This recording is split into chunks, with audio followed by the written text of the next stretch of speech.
নমস্কার, আপনারা দেখছেন হাই নিউজ। আমি শ্রীপর্ণা রয়েছে আপনাদের সঙ্গে। শুরু করছি আজকের নিউজ টুডে। শুরুতেই দেখে নেব আজকের হেডলাইন্স।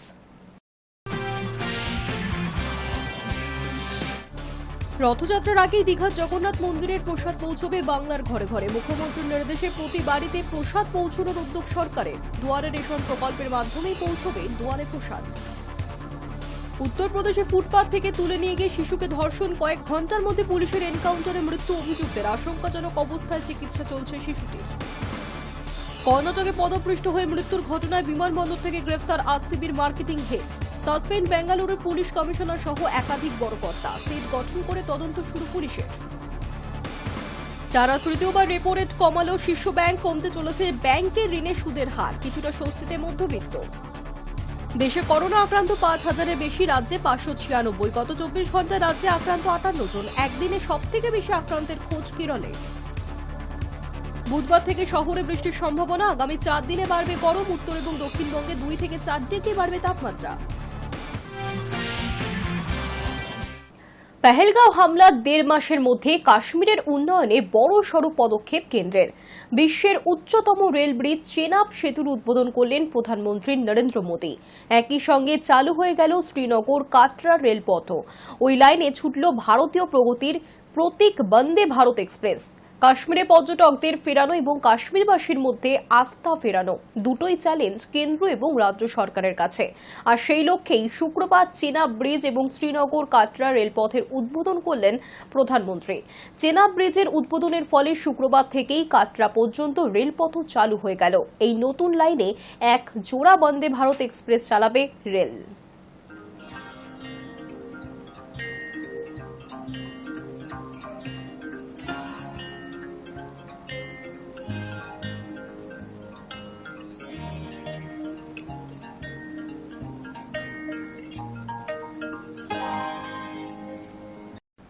সামনেই রথযাত্রা উৎসব।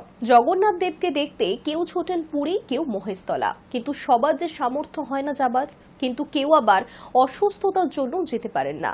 এবছর সেই সমস্যা নেই, কারণ দীঘায় উদ্বোধন হয়ে গিয়েছে পুরীর আদলে তৈরি জগন্নাথ মন্দিরের।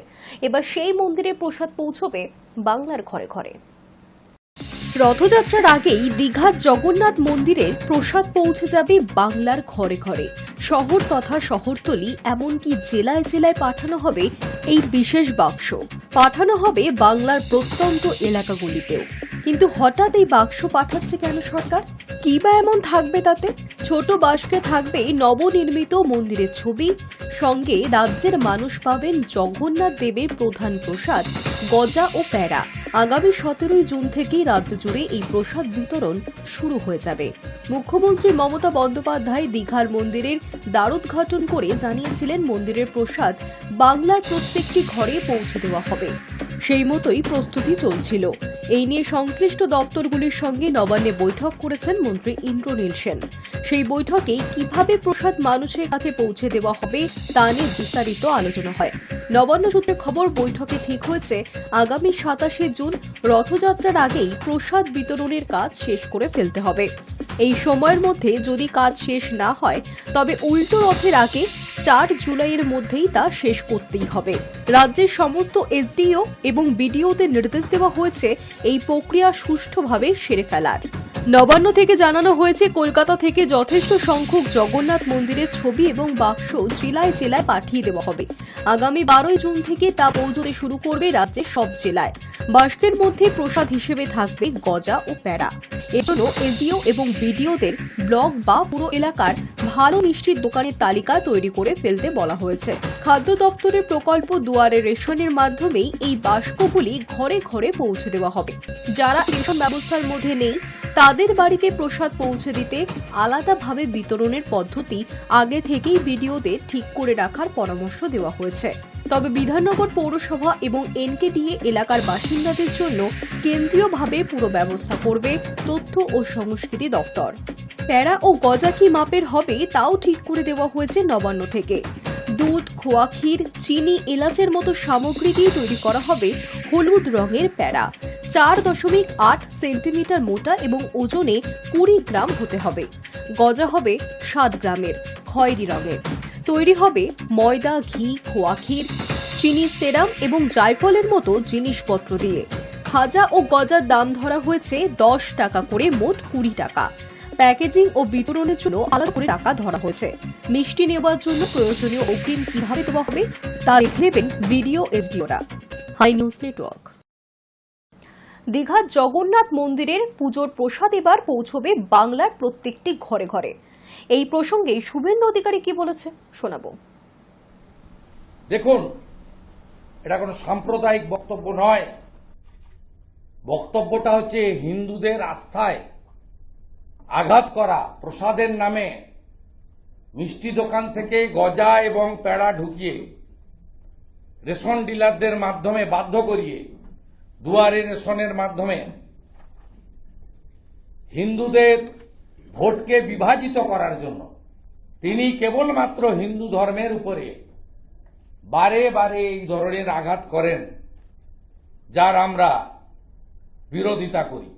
নবান্ন থেকে ডিএমদের কাছে যে গাইডলাইন গেছে তাতে বলা হয়েছে জগন্নাথ মন্দিরের প্রসাদ হিসেবে বিডিও এবং মিউনিসিপ্যালিটির চেয়ারম্যানরা গজা আর পেড়া লোকাল রেপুটেড মিষ্টির দোকান থেকে কিনে দুটো প্লাস্টিক জিপ প্যাকেটে ভরে দুয়ারে রেশন প্রকল্পে যেভাবে রেশন বিলি হয় সেভাবে তারা এই মিষ্টিগুলি দীঘা কালচারাল ইনস্টিটিউটের ছবিকে জগন্নাথ টেম্পল নাম দিয়ে প্যাকেজিং করে হিন্দু ডিলারদের মাধ্যমে সকল হিন্দুদের বাড়িতে 17 জুন থেকে 27 জুনের ঊর্ধ্বে 4 জুলাই উল্টো রথের মধ্যে বিতরণ করতে হবে। রথযাত্রার খুব বেশি দেরি নেই, চলছে তারই প্রস্তুতি। এই প্রথম রথের চাকা গড়াবে দীঘায়। সুসজ্জিত রথ মাথা তুলে দাঁড়িয়ে রয়েছে জগন্নাথ ধামের সম্মুখে।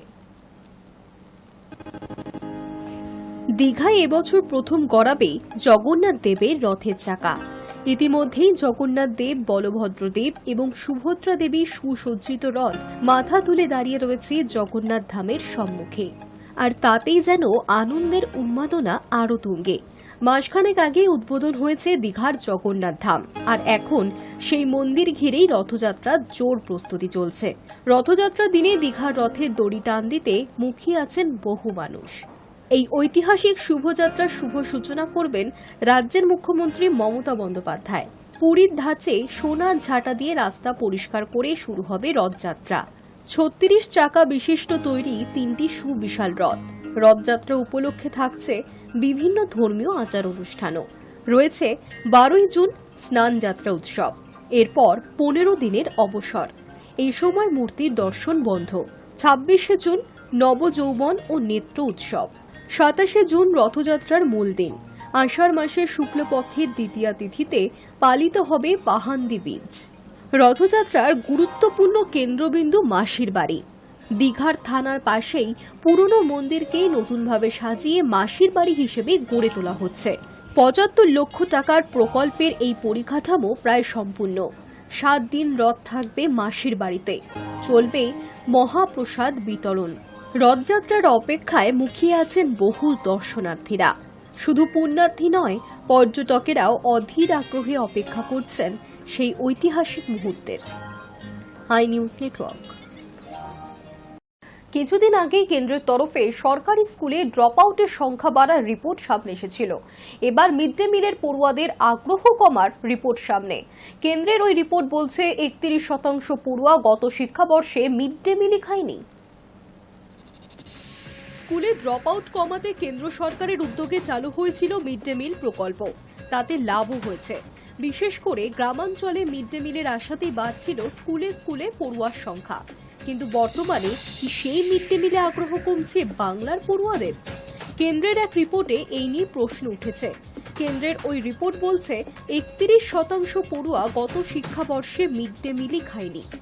2024-25 শিক্ষাবর্ষে মিড ডে মিলের অধীনে ছিল 1,13,00,000 পড়ুয়া। 2025-26 শিক্ষাবর্ষে যা কমে হয়েছে 80 লক্ষ।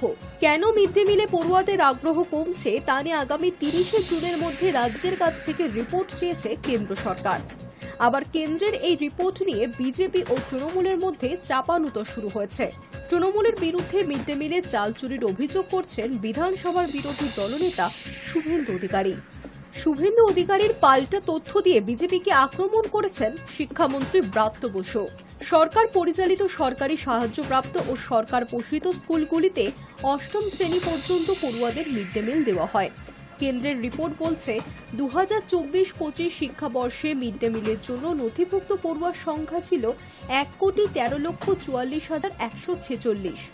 সেখানে মিড ডে মিল পেয়েছে 77,91,946 জন, অর্থাৎ নথিভুক্ত পড়ুয়ার 69% মিড ডে মিল পেয়েছে।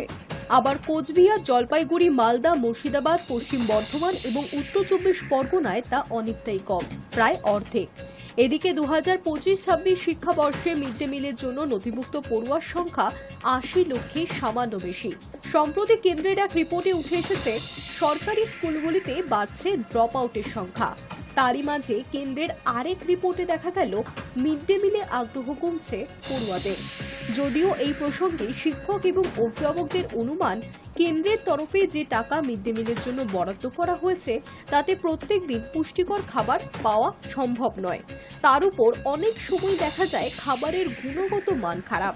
সেটাও কারণ হতে পারে মিড ডে মিলের প্রতি ছাত্রদের আগ্রহ কমার।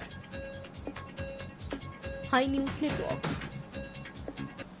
চিন্নাস্বামী স্টেডিয়ামের বাইরে পদপৃষ্ট হয়ে 11 জনের মৃত্যুর ঘটনায় এবার রয়্যাল চ্যালেঞ্জার্স বেঙ্গালুরুর কর্তাদের বিরুদ্ধে পদক্ষেপ শুরু করেছে পুলিশ। গ্রেফতার হয়েছেন আরসিবির বিপণন বিভাগের প্রধান নিখিল সোসালে। শুধু তাই নয়, চিন্নাস্বামী স্টেডিয়ামের অনুষ্ঠানের দায়িত্বে থাকা ইভেন্ট ফার্মের আধিকারিকদেরও আটক করা হয়েছে। বেঙ্গালুরু থেকে মুম্বাই যাওয়ার পথে গ্রেপ্তার নিখিল। বেঙ্গালুরু বিমানবন্দরে তাকে পাকড়াও করে পুলিশ। এছাড়াও গত 4 জুন আরসিবির বিজয় উৎসব আয়োজনের দায়িত্বে থাকা ডিএনএ এন্টারটেনমেন্ট নেটওয়ার্কস প্রাইভেট লিমিটেডের 3 জন আধিকারিককেও আটক করা হয়েছে বলেই খবর। বেঙ্গালুরুর পদপিষ্টের ঘটনায় ইতিমধ্যেই এফআইআর দায়ের করে তদন্ত শুরু করেছে পুলিশ। আরসিবি ছাড়াও কর্ণাটকের স্টেট ক্রিকেট অ্যাসোসিয়েশনের বিরুদ্ধেও মামলা দায়ের হয়েছে।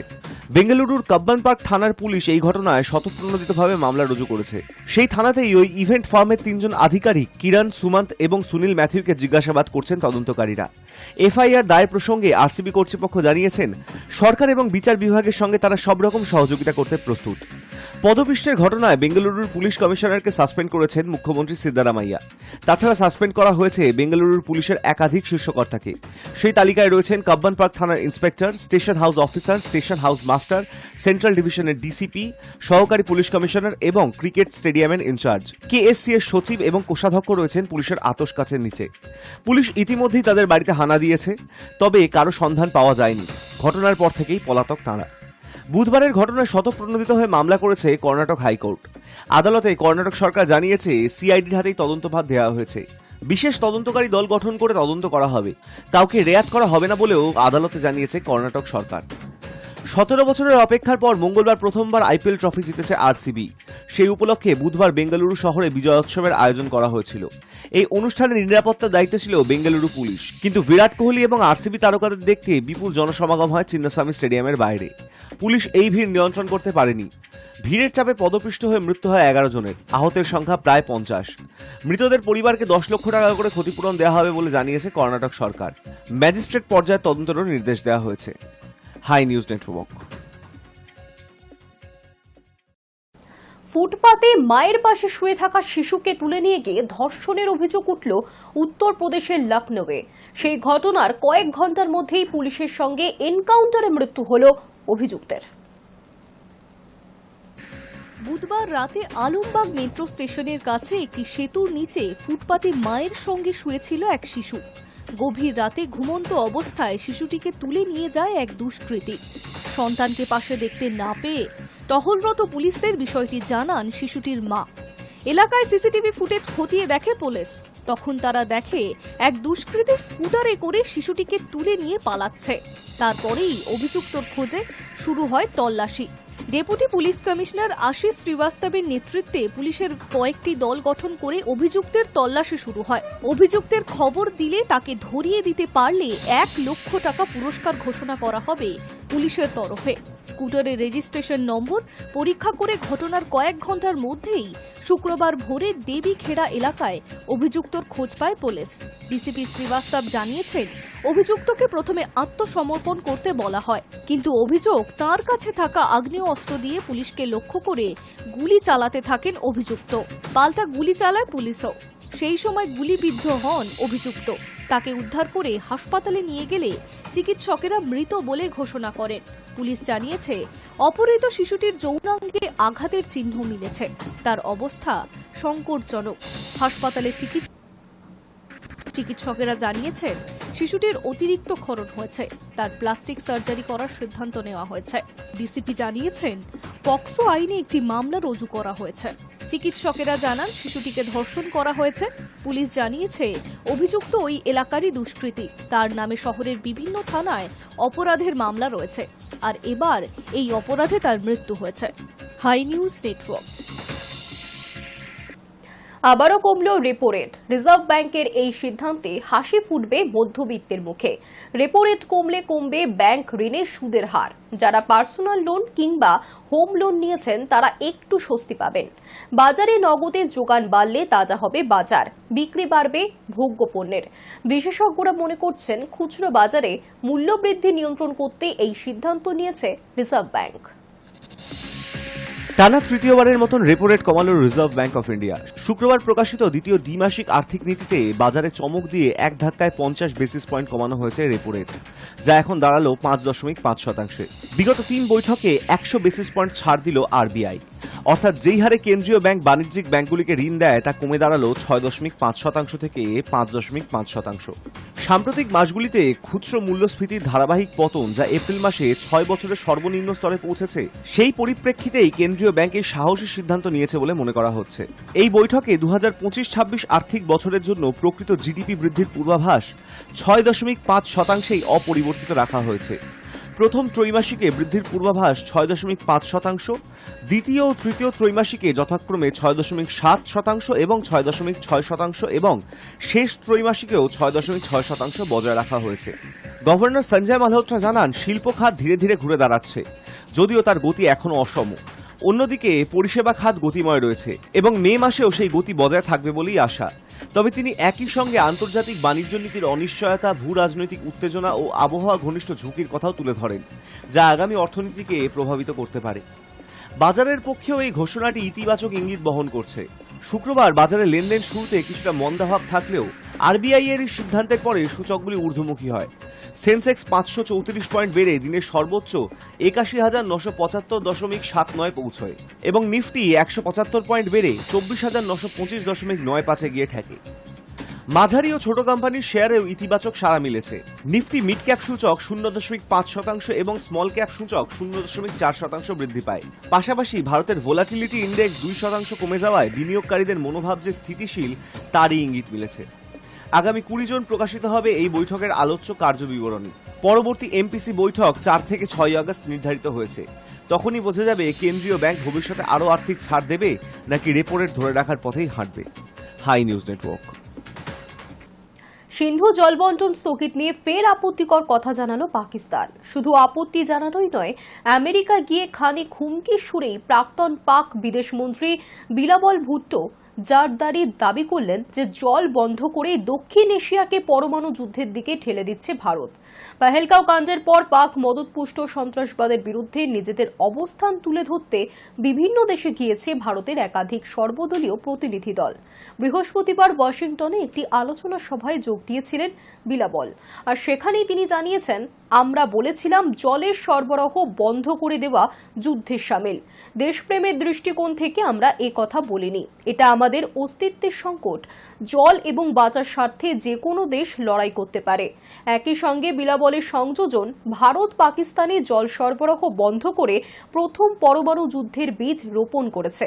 যদিও সংঘাত পর্বে একবারও ভারতের তরফে প্রকাশ্যে পরমাণু যুদ্ধের কথা বলা হয়নি।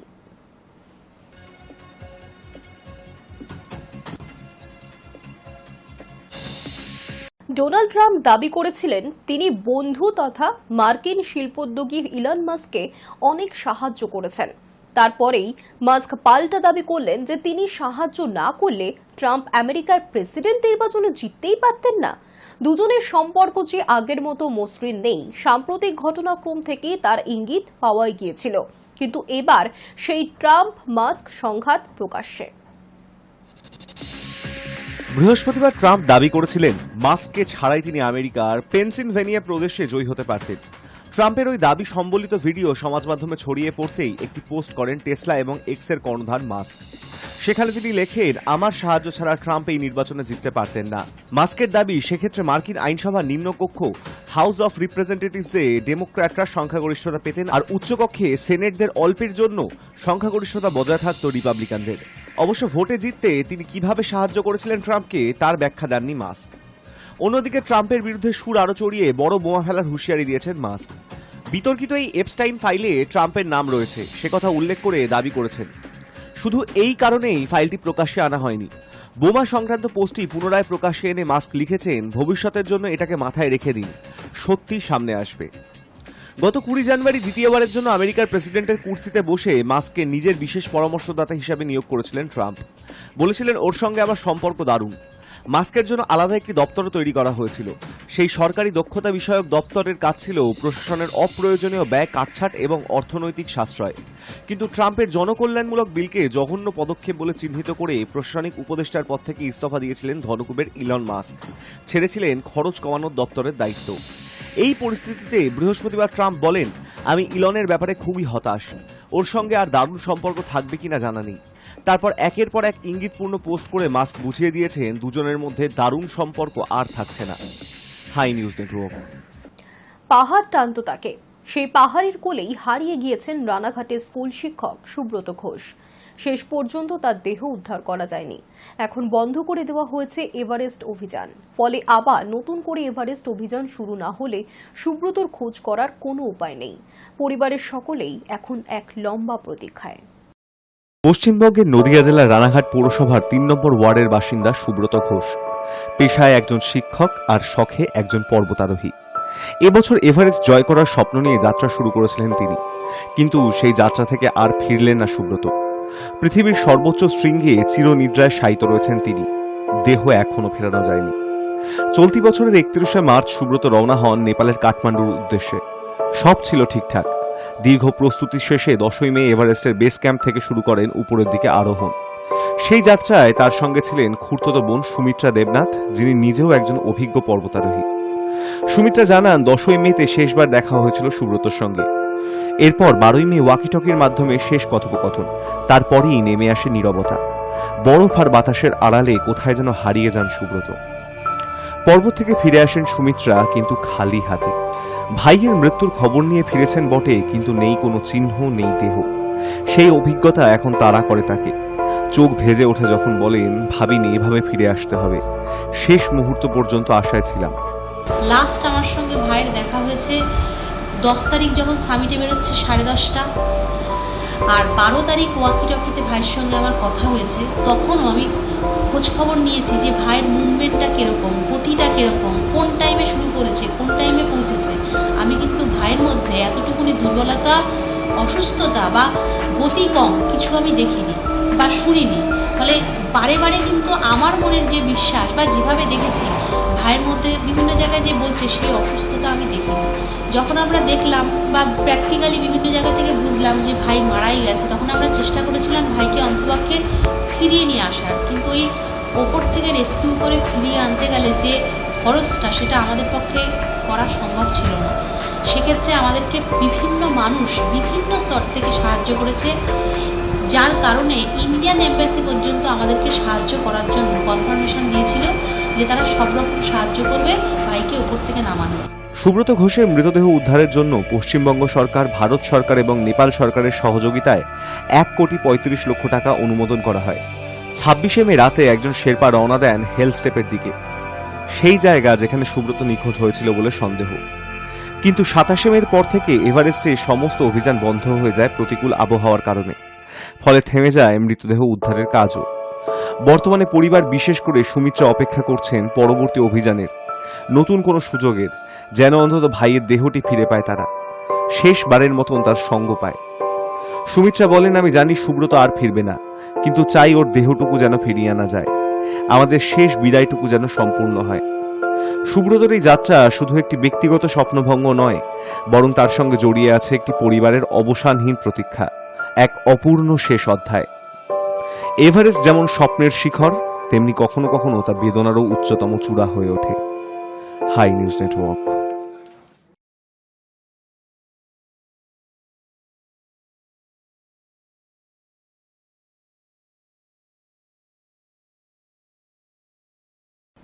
প্রায় 70 ঊর্ধ্ব বৃদ্ধ অসুস্থ ভবঘুরের কাছ থেকে উদ্ধার হলো প্রায় লক্ষাধিক টাকা, যা দেখে রীতিমতো চাঞ্চল্য ছড়িয়েছে পাঁশকুড়া থানার অন্তর্গত মেছোগ্রাম বাজারে।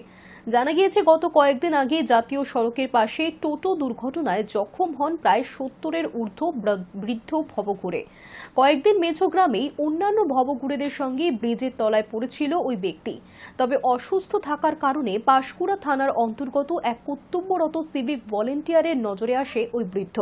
তারপরে সেই সিভিক ভলেন্টিয়ার যখন বৃদ্ধাকে হাসপাতালে চিকিৎসার জন্য স্থানান্তরিত করতে যায়, তখন ভবঘুরে বৃদ্ধের ব্যাগ থেকে লক্ষাধিক টাকা উদ্ধার হয়। এত টাকা দেখে রীতিমতো চমকে ওঠেন কর্তব্যরত সিভিক ভলেন্টিয়ার তারাশঙ্কর বাসকে। এরপর ওই সিভিক ভলেন্টিয়ার পাঁশকুড়া থানায় খবর দেয়। পাঁশকুড়ার পুলিশ সুপার স্পেশালিটি হসপিটালে তাকে চিকিৎসার জন্য পাঠায়। ভবঘুরে বৃদ্ধের কাছে এত টাকা দেখে রীতিমতো চাঞ্চল্য ছড়িয়েছে পাঁশকুড়া এলাকায়। এখন প্রশ্ন একটাই, ওই বৃদ্ধ ভবঘুরে এত টাকা কোথায় পেলেন?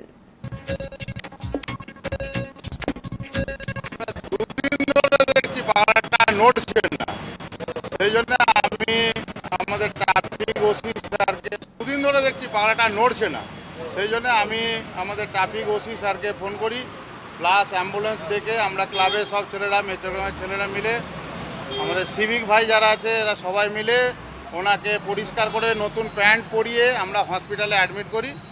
আর হসপিটালে অ্যাডমিট করতে নিয়ে যাওয়ার সময় দেখা যায় ওর একটা বস্তা ছিল, বস্তাতে অনেক টাকা বান্ডিল বান্ডিল করা ছিল, 1 লাখের উপরে, 1 লক্ষ টাকার উপরে, 1,15,20,000 টাকা। গামছা ছাড়া কি বাঙালি চলবে? কিন্তু পরিস্থিতি যেদিকে যাচ্ছে, হাতে তৈরি গামছা এবার ধীরে ধীরে বাজার থেকে বিদায় নিতে শুরু করবে। হাতে গোনা যে কটি এলাকায় এখনো হাতে হাতে গামছা বোনা হয়, প্রতিযোগিতার বাজারে তারা কদিন টিকে থাকতে পারবে তা বলা খুব কঠিন। রানাঘাটের রামনগরে কিছু মানুষ এই শিল্পকে বাঁচিয়ে রাখার জন্য লড়াই করছেন, কিন্তু সুতো মিলছে না দক্ষ কারিগর। এই কাজে উৎসাহ দেখাচ্ছে না নতুন প্রজন্ম। মাত্র 3টি অক্ষরের একটি শব্দ, গামছা। তবে এই শব্দের পিছনে লুকিয়ে রয়েছে বাঙালি জীবনের এক গভীর সংস্কৃতি, প্রয়োজন এবং পরিচয়। কৃষক থেকে জমিদার, গৃহস্থ থেকে শ্রমজীবী, দরিদ্র থেকে ধনী, সমাজের প্রত্যেকটি স্তরের মানুষের দৈনন্দিন জীবনে গামছার উপস্থিতি অনস্বীকার্য। শীত, গ্রীষ্ম কিংবা বর্ষা, প্রত্যেকটি ঋতুতেই গামছার বহুমুখী ব্যবহার আমাদের চেনা দৃশ্য। যদিও আধুনিকতার ছোঁয়ায় জীবনযাত্রায় অনেক কিছু বদলেছে, তথাপি গামছার প্রয়োজনীয়তা কিন্তু আজও অটুট। তবে দুঃখের বিষয়, এই ঐতিহ্যবাহী শিল্প আজ গভীর সংকটে। গামছা তৈরির কারিগর এবং এই শিল্পের সঙ্গে যুক্ত ব্যবসায়ীরা বর্তমানে মারাত্মক আর্থিক সমস্যার সম্মুখীন। রানাঘাটের রামনগর আইসতলা অঞ্চলে গত 30-40 বছর ধরে গামছা তৈরি হয়ে আসছে। একসময় এই এলাকা ছিল গামছা উৎপাদনের প্রাণকেন্দ্র। এখনকার তৈরি গামছা শুধু রাজ্যেই নয়, দেশের অন্যান্য রাজ্যেও চাহিদা সম্পন্ন। কিন্তু বর্তমানে এই শিল্প ধুঁকছে। মূল সমস্যা 3টি: উৎপাদনের জন্য প্রয়োজনীয় সুতোর অভাব, দক্ষ কারিগরের সংকট এবং কারখানা পরিচালনার জন্য মৌলিক পরিকাঠামোর ঘাটতি। অনেক ব্যবসায়ী কারিগর ঋণের জালে জর্জরিত হয়ে পড়ছেন। এর ফলে বহু ছোট কারখানা ইতিমধ্যেই বন্ধ হয়ে গিয়েছে। যারা এখনো কোনোভাবে টিকিয়ে রেখেছেন, তাদের অবস্থাও প্রতিদিন আরও সংকটজনক হয়ে উঠছে। এই শিল্পের সংকটের আরেকটি বড় কারণ ক্রমবর্ধমান প্রতিযোগিতা। আধুনিক মেশিনে তৈরি সস্তা ও বাহারি গামছা বাজারে আসায় ঐতিহ্যবাহী হাতে তৈরি গামছার চাহিদা তুলনামূলকভাবে কমে গেছে। ফলে লোকসান গুণে অনেকেই পেশা পরিবর্তন করতে বাধ্য হচ্ছেন। তবুও আশার আলো কিছুটা মানুষের নিষ্ঠায়। বহু প্রতিকূলতা সত্ত্বেও এখনো কিছু কারিগর ও উদ্যোক্তা গামছা তৈরি চালিয়ে যাচ্ছেন। তাদের নিরলস প্রচেষ্টায় এই শিল্প আজও একেবারে বিলুপ্ত হয়নি। বিশেষজ্ঞদের মতে সরকারি তরফ থেকে বিশেষ সাহায্য, সহজ শর্তে ঋণ, আধুনিক প্রশিক্ষণ এবং বিপণন সহযোগিতা না মিললে এই শিল্প পুরোপুরি বিলুপ্ত হতে পারে। পাশাপাশি গ্রাহক সমাজের মধ্যেও স্থানীয় শিল্পের প্রতি সচেতনতা ও সমর্থন বাড়ানো জরুরি। গামছা শুধু একটি কাপড় নয়, এটি একটি সংস্কৃতি, জীবনের অংশ। সেই ঐতিহ্যকে রক্ষা করতে হলে কারিগরদের পাশে দাঁড়ানো এখন সময়ের দাবি। Hi news Network. গরমের সময় ঠান্ডা পানীয় খেতে কার না ভালো লাগে, আবার ফ্রিজের জল খেলে অনেকের গলা ব্যথার সমস্যা দেখা যায়। প্রাচীন পন্থা মেনে বহু মানুষ আবার ব্যবহার করে থাকেন মাটির কলসি। কিন্তু জানেন কি, এই মাটির কলসির ভুল ব্যবহারে হতে পারে জীবাণু সংক্রমণ। যুগ যুগ ধরেই গরমের সময় জল ঠান্ডা রাখার জন্য মাটির কলসি কিংবা মটকা ব্যবহার করা হয়ে থাকে। এখন প্রযুক্তি উন্নত হয়েছে, প্রায় সব বাড়িতেই ফ্রিজ এসেছে, তবুও এখনো মাটির কলসির অস্তিত্ব কিন্তু হারিয়ে যায়নি। বহু জায়গায় এর ব্যবহার আজও হচ্ছে। ফ্রিজের পাশাপাশি বহু মানুষ ব্যবহার করছেন মাটির কলসি।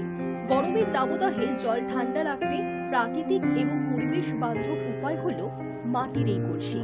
তবে আপনি কি জানেন, ভুল নিয়মে মাটির কলসি ব্যবহার করলে নিজের অজান্তেই শরীরে দানা বাঁধবে রোগ। সম্প্রতি বেশ কিছু ডায়েটিশিয়ান মাটির কলসি ব্যবহারের কিছু গুরুত্বপূর্ণ কথা শেয়ার করেছেন। নতুন কলসি ব্যবহারের আগে অন্তত একদিন জলে ভিজিয়ে রাখতে হবে, রোদে শুকোতে হবে এবং নিয়মিত পরিষ্কার করতে হবে।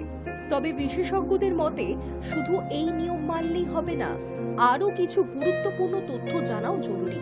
নতুন কলসির ব্যবহারের আগে জলে ভেজানোর পর রোদে রাখতে বলা হয়, কারণ কলসির ছোট ছিদ্রগুলি বন্ধ করা প্রয়োজন এবং সূর্যের আলো জীবাণু ধ্বংস করে। তবে এতেই কলসি সম্পূর্ণ জীবাণুমুক্ত হয়ে যায় না। কতদিন অন্তর মাটির কলসি পরিষ্কার করা উচিত? প্রত্যেকদিন জল পাল্টানোর সময় কলসি ধুয়ে নেওয়া উচিত। 3-4 দিন অন্তর ব্রাশ দিয়ে পুরো কলসি পরিষ্কার করে নিতে হবে। সপ্তাহে একদিন লেবুর রস এবং বেকিং সোডা দিয়ে পরিষ্কার করতে পারেন।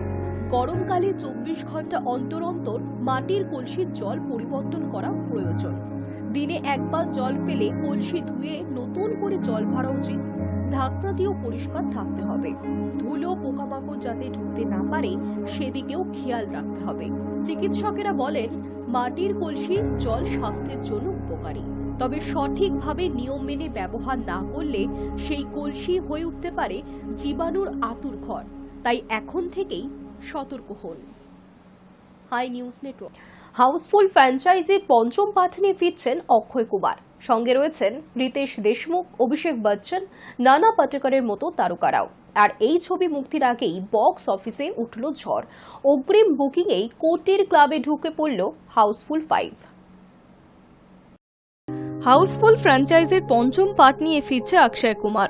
সঙ্গে রয়েছে রিতেশ দেশমুখ, অভিষেক বচ্চন, নানা পাটেকরের মতো তারকারা। মুক্তির আগেই টাকার অঙ্কে বক্স অফিসে উকি দিয়েছে হাউসফুল 5। সূত্রের খবর, বুধবার সন্ধ্যা পর্যন্ত এই ছবির 93,000-এরও বেশি টিকিট বিক্রি হয়ে গিয়েছে। শুধু 2D ফরম্যাটেই মুক্তি পাচ্ছে এই ছবি এবং মুক্তির প্রথম দিনেই দেশের নানা প্রান্তে চালানো হবে 11,000-এরও বেশি শো। প্রথম দিনের অগ্রিম বুকিং থেকে আয় হয়েছে প্রায় 2,78,00,000 টাকা। কিন্তু ব্লক সিট সহ হিসেব ধরলে অগ্রিম বুকিংয়ের মোট মূল্য দাঁড়ায় 6,76,00,000 টাকা। হাউসফুল সিরিজের প্রথম ছবি আয় করেছিল 119 কোটি টাকা, দ্বিতীয়টি 188 কোটি টাকা, তৃতীয় কিস্তিতে 185 কোটি এবং চতুর্থতে প্রায় তুলেছিল 296 কোটি টাকা। এখন দেখার বিষয়, অক্ষয়ের বহু প্রতীক্ষিত এই সিনেমা বিশ্বব্যাপীর আগে সব রেকর্ড ছাপিয়ে যেতে পারে কিনা। দীর্ঘদিন ধরে একটি সফল কামব্যাকের ছবির অপেক্ষায় ছিল অক্ষয়। হাউসফুল 5 সেই সুযোগ কি এনে দেবে, সেই দিকে তাকিয়ে দেশবাসী। High news network. নজর রাখবো ওয়েদার আপডেটে। রাজ্যের উত্তর থেকে দক্ষিণবঙ্গ জুড়ে বজ্রবিদ্যুৎ সহ বৃষ্টির পূর্বাভাস দিচ্ছে আলিপুর আবহাওয়া দপ্তর। বৃষ্টি হতে পারে বিক্ষিপ্তভাবে, তবে তার সঙ্গে পাল্লা দিয়ে বাড়বে গরমও।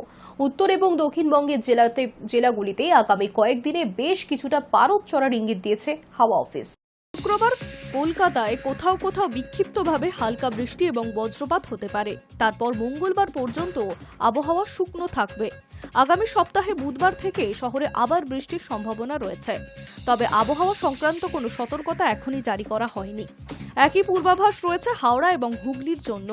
দক্ষিণবঙ্গের বাকি জেলাগুলিতে আপাতত প্রায় প্রতিদিনই কম বেশি বৃষ্টি হতে পারে। উত্তরবঙ্গে আগেই বর্ষা প্রবেশ করেছে। আগামী কয়েকদিন সেখানে হালকা থেকে মাঝারি বৃষ্টি চলবে। দার্জিলিং, জলপাইগুড়ি, আলিপুরদুয়ার, কালিম্পং, কোচবিহার শুক্রবার থেকে আগামী বৃহস্পতিবার পর্যন্ত টানা বজ্র বিদ্যুৎ সহ ঝড় বৃষ্টির সম্ভাবনা রয়েছে। বৃষ্টি কিছুটা কম থাকবে মালদা, উত্তর দিনাজপুর এবং দক্ষিণ দিনাজপুরে। উত্তর এবং দক্ষিণের জেলাগুলিতে আগামী 24 ঘন্টায় তাপমাত্রা তেমন কোনো পরিবর্তন হবে না। তারপরের 4 দিন তাপমাত্রা বাড়তে পারে 2 থেকে 4 ডিগ্রি পর্যন্ত। শুক্রবার কলকাতার সর্বনিম্ন তাপমাত্রা 26.2 ডিগ্রি সেলসিয়াস, স্বাভাবিকের চেয়ে 1 ডিগ্রি কম। বৃহস্পতিবার শহরের সর্বোচ্চ তাপমাত্রা ছিল 33.6 ডিগ্রি সেলসিয়াস, স্বাভাবিকের চেয়ে 1 ডিগ্রি কম। বৃষ্টির কারণে তাপমাত্রা আপাতত কিছুটা কমলেও আবার পারো শনিবার থেকে। High news network. News today এখনকার মতো এই পর্যন্তই। দেখতে থাকুন হাই নিউজ, নির্ভীক নিরপেক্ষ।